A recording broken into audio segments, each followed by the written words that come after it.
षट्षष्टितमः सर्ग 66वां सर्ग। लक्ष्मण का श्रीराम को समझाना। श्रीरामचंद्र जी शोक से संतप्त हो अनाथ की तरह विलाप करने लगे। वे महान मोह से युक्त और अत्यंत दुर्बल हो गए। उनका चित्त स्वस्थ नहीं था। उन्हें इस अवस्था में देखकर सुमित्रा कुमार लक्ष्मण ने 2 घड़ी तक आश्वासन दिया। फिर वे उनका पैर दबाते हुए उन्हें समझाने लगे। 1-2 भैया, हमारे पिता महाराज दशरथ ने बड़ी तपस्या और महान कर्म का अनुष्ठान करके आपको पुत्र रूप में प्राप्त किया, जैसे देवताओं ने महान प्रयास से अमृत पा लिया था। 3 आपने भरत के मुंह से जैसा सुना था, उसके अनुसार भूपाल महाराज दशरथ आपके ही गुणों से बंधे हुए थे और आपका ही वियोग होने से देवलोक को प्राप्त हुए। 4 ककूटस्थ कुलभूषण, यदि अपने ऊपर आए हुए इस दुख को आप ही धैर्यपूर्वक नहीं सहेंगे तो दूसरा कौन साधारण पुरुष, जिसकी शक्ति बहुत थोड़ी है, सह सकेगा। 5 नरश्रेष्ठ, आप धैर्य धारण करें। संसार में किस प्राणी पर आपत्तियां नहीं आती। राजन, आपत्तियां अग्नि की भांति एक क्षण में स्पर्श करती और दूसरे ही क्षण में दूर हो जाती हैं। 6 पुरुष सिंह, यदि आप दुखी होकर अपने तेज से समस्त लोगों को दग्ध कर डालेंगे तो पीड़ित हुई प्रजा किसकी शरण में जाकर सुख और शांति पाएगी। 7 ये लोक का स्वभाव ही है कि यहाँ सबप दुख शोक आता जाता रहता है। नहुषपुत्र ययाति इंद्र के समान लोक देवेंद्र पद को प्राप्त हुए थे, किंतु वहां भी अन्यायमूलक दुख उनका स्पर्श किए बिना न रहा। 8 हमारे पिता पुरोहित जो महर्षि वशिष्ठ जी हैं, उन्हें एक ही दिन में 100 पुत्र प्राप्त हुए और फिर एक ही दिन वे सब के सब विश्वामित्र के हाथ से मारे गए।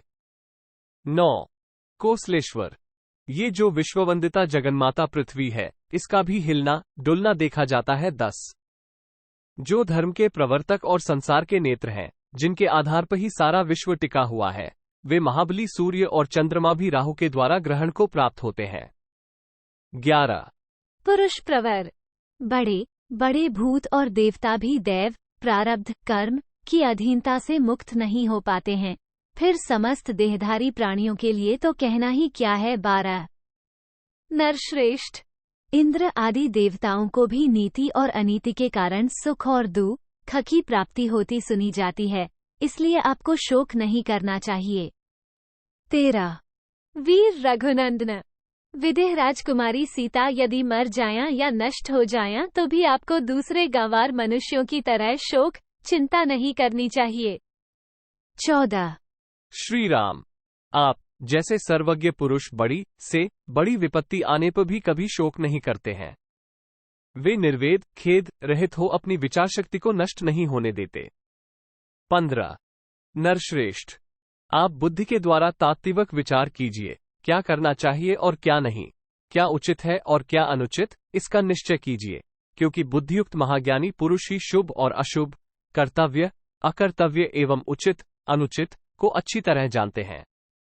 16 जिनके गुण दोष देखे या जाने नहीं गए हैं तथा जो अध्रुव हैं, फल देकर नष्ट हो जाने वाले हैं, ऐसे कर्मों का शुभाशुभ फल उन्हें आचरण में लाए बिना नहीं प्राप्त होता है। 17 वीर, पहले आप ही अनेक बार इस तरह की बातें कहकर मुझे समझा चुके हैं, आपको कौन सिखा सकता है।